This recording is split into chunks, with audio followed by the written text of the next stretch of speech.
فیصل جج قاضی شرح کا بیٹا مدرسے میں پڑھتا تھا. استاذوں نے کہا ہے تمہارے بال بہت بڑے ہو گئے ہیں. آج کل تو پتہ نہیں کون کون سے بال چلنے لگے ہیں.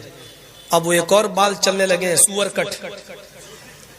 سور کٹ بال جانتے نا, ادھر سے کٹے ہیں, ادھر سے کٹے ہیں, ادھر سب ٹکلا ہے, چاروں طرف گول, بیچ میں چھتا مدھو مکھی کا رکھا ہوا ہے.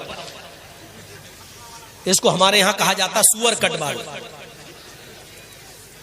کون کون سے بال چلنے لگے, اللہ رحم کرے. جانے پتہ نہیں کون سے ہجڑے نکالا ہوگا یہ بال, ان کے نقش قدم پہ ہم چل رہے ہیں. کون سی ادھر بال صاف, دیکھ کے قسم خدا کی گھن آتی ہے, اللہ اس کے پاس ہم بیٹھے کیسے ہیں. ادھر سے ٹکلا بنا, ادھر سے ٹکلا, چاروں طرف سے گنجا دکھ رہا, اوپر چھتا رکھا ہوا ہے, لگتا ہے جیسے ٹلو پمپ چل رہا. عجیب حالت بنا لی لوگوں نے. قاضی شرح کے بیٹے کے بال بڑے ہو گئے تو مدرسے کے استاذوں نے کہا کہ تمہارے بال بہت بڑے ہو گئے, فرصت ملے کبھی تو بال کٹوا لینا حجام سے. اے بھیا تم بہت اٹھ رہے ہو یار, ڈسٹرب کرو گے.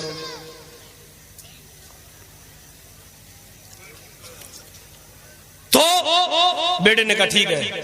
قاضی شرح کا بیٹا کہا ٹھیک ہے. ایک دن اس کو فرصت ملی تو نکل گیا.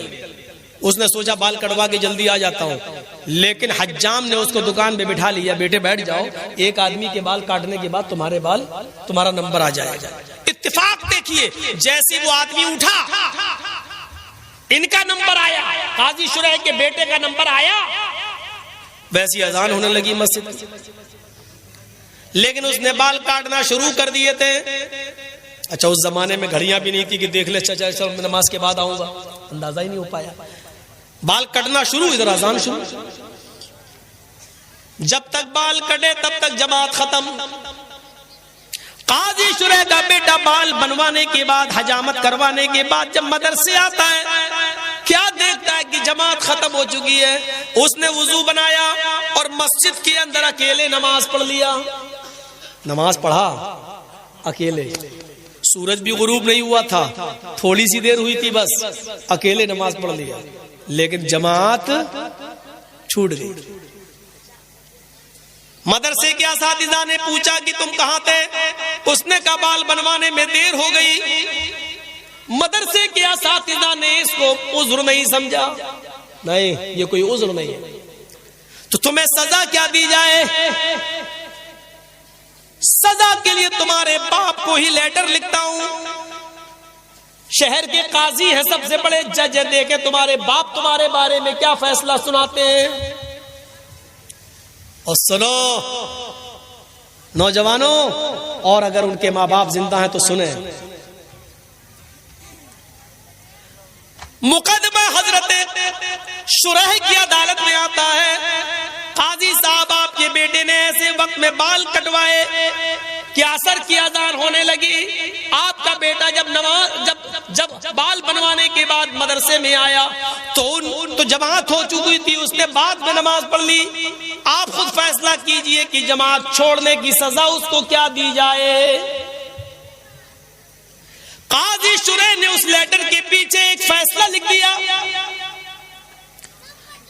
اور اپنے قاصد, اپنے ایلچی کے ذریعے ایک موٹا ڈنڈا دے کر بھیجا.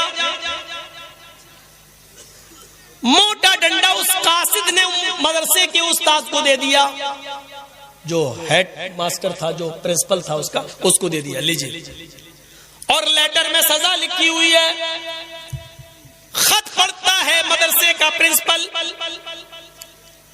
تو اس میں لکھا ہوا ہے, آئے پرنسپل صاحب, صدر مدرس صاحب, عمید محترم, میرے بیٹے نے ایسے وقت میں بال کٹوائے جس میں عصر کی اذان کا وقت قریب تھا, لہذا بظاہر میرے بیٹے کا کوئی عذر نظر نہیں آ رہا ہے. یہ عذر شرعی نہیں ہے. اس نے جماعت ترک کی, عمدن اور جان بوجھ کر ترک کرنا مانا جائے گا. بال کٹوا رہا پھر بھی جان بوجھ کر ترک کرنا مانا جائے گا. لہٰذا اس آمدن اور جان بوجھ کر نماز ترک کرنے کی سزا میں یہ سناتا ہوں کہ جو ڈنڈا میں نے تمہیں بھیجا ہے اس ڈنڈے سے میرے بیٹے کو اتنا پیٹ لو، اتنا پیٹو کہ یہ ڈنڈا 3 ٹکڑوں میں بٹ جائے، اس ڈنڈے کے 3 ٹکڑے ہو جائیں۔ موٹا ڈنڈا یہ والا نہیں تھا، پکڑو ایک مارو ٹوٹ جائے، موٹا ڈنڈا 3 ٹکڑے ہو جائے۔ ہاں لیکن جب ڈنڈا 3 ٹکڑے ہو جائے تب میرے بیٹے کو پیٹنا چھوڑ دینا۔ اس کے بعد میرے بیٹے کی سزا یہ ہوگی کہ اس کو 3 دن تک قید خانے میں ڈال دینا، کسی بند کمرے میں بند کر دینا، اس کو کھانا بند کر دینا، اس کا پانی بند کر دینا، اور روزانہ توبہ کرانا۔ اگر وہ تم سب کے سامنے اقرار کر لے کہ آج کے بعد میں جماعت کو کبھی قصدن جان بوجھ کر نہیں چھوڑوں گا، میں اللہ سے توبہ کرتا ہوں کہ مجھ سے غلطی ہو گئی، وہ میرے گناہ کو معاف کر دے، اگر وہ اس بات کا اقرار کر لے تو 3 دن کے بعد میرے بیٹے کو چھوڑ دینا، اور اس کے بعد مدرسے میں اس کو پڑھانا اور لکھانا شروع کر دینا۔ لیکن اگر 3 دن بھی بھوکا پیاسا رہنے کے بعد بھی وہ توبہ نہ کرے اور اس بات کا اقرار نہ کرے تو اس کو اس کمرے میں اس وقت تک بند رکھنا جب تک کہ وہ بھوک اور پیاس کی شدت سے مر نہ جائے۔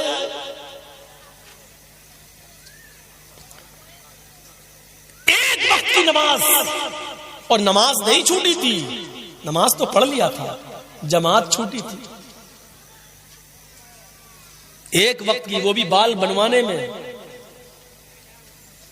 ہم اپنے گریبانوں میں جھانک کر دیکھیں کہ ہماری اولاد یہ کون سی نماز ہے۔ ہم جس دکان پر بیٹھے ہوئے ہیں، اذان ہو رہی ہے، باپ حاجی ہے، حج کر کے آیا، بیٹے بیٹھو دکان پہ، ہم نماز پڑھ کے آ رہے ہیں، پہلے ہم پڑھا بعد میں تم چلے۔ یہ اسلام کے احکام کرانہ مرچنٹ کی دکان نہیں ہے، جو تمہیں پسند آئے وہ کرو گے اور جو نہیں پسند آئے وہ نہیں کرو گے۔ حاجی صاحب جماعت کے ساتھ نماز پڑھ رہے ہیں اور حاجی صاحب کا بیٹا جماعت چھوڑنے کے بعد مسجد میں بعد میں جاتا اور نماز پڑھتا ہے۔ یہ کون سی جماعت اور کون سا اسلام ہے یہ؟ حیا ہو گئے محمود و ایاز، نہ کوئی بندہ رہا نہ کوئی بندہ نواز۔ یہ ندا حیا علی الصلاح کی آواز سب کے لیے، اذان کی آواز آتی ہے حیا علی الفلاح، آؤ کامیابی کے لیے۔ کامیابی یہ باپ کے لیے بھی ہے، بیٹے کے لیے بھی ہے، حاجی صاحب کے لیے بھی ہے، اس کے بیٹے کے لیے بھی ہے۔ آؤ اسی وقت میں اپنی دکان بند کرو۔ اذان کی آواز سننے کے بعد اگر تم نے دکان بند نہیں کی اور مسجد کے اندر نہیں آئے تو جب تک جماعت ہو رہی ہے، اذان ہو جانے کے بعد سے، حیا علی الصلاح سننے کے بعد سے، جماعت ہونے تک جتنی تم بکری کر رہے ہو، جتنا مال تم بیچ رہے ہو، اس میں جو کمائی آ رہی ہے وہ حرام ہے، اور اس حرام کمائی کو اگر تم نے مال حلال میں ملا دیا تو وہ مال حلال بھی حرام ہو جائے گا۔ ایک بالٹی پانی میں پیشاب کا ایک قطرہ ڈال دو تو پوری بالٹی پانی ناپاک، ایک لوٹے پانی میں پیشاب کی ایک بوند ڈال دو تو پورا لوٹا پانی بیکار، ایک